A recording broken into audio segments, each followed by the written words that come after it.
Ang watershed ay isang malawak na lupain na nagsisilbing daluyan ng tubig ulan patungo sa mga anyong tubig.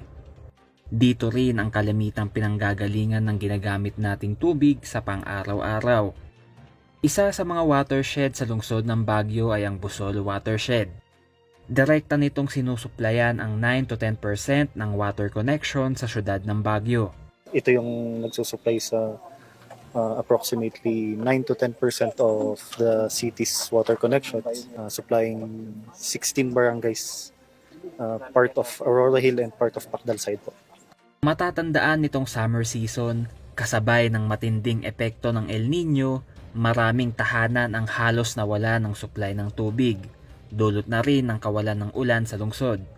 Upang makatulong sa pagsusupply ng tubig sa ating mga tahanan, itinayo sa lungsod nitong mga nakaraang taon ang 3 water harvest facilities sa Busol Watershed na magsisilbing alternative water source. Doon sa rainwater harvesting facility natin, we can store up to 46,000 cubic meters at full level ng 3 basins.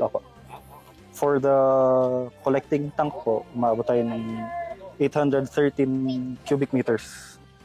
Tinatayang magiging fully operational ang 3 water harvest facilities bago pumasok ang tag-araw sa susunod na taon.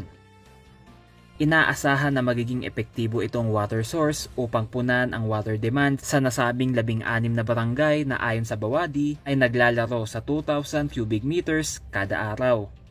Once na pumasok na po yung summer and medyo bumaba na yung yield ng existing sources namin dito sa watershed, yung 3 rainwater harvesting facilities natin ang gagamitin natin augmentation para mahabol pa din natin yung demand ng area sa sinusupply po nito.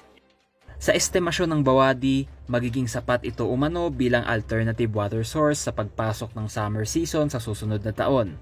Dahil 2 o 3 buwan ang itinatagal bago maubos ang 3 basin na ito. Conan Gulapa para sa PIO, Baguio Balita.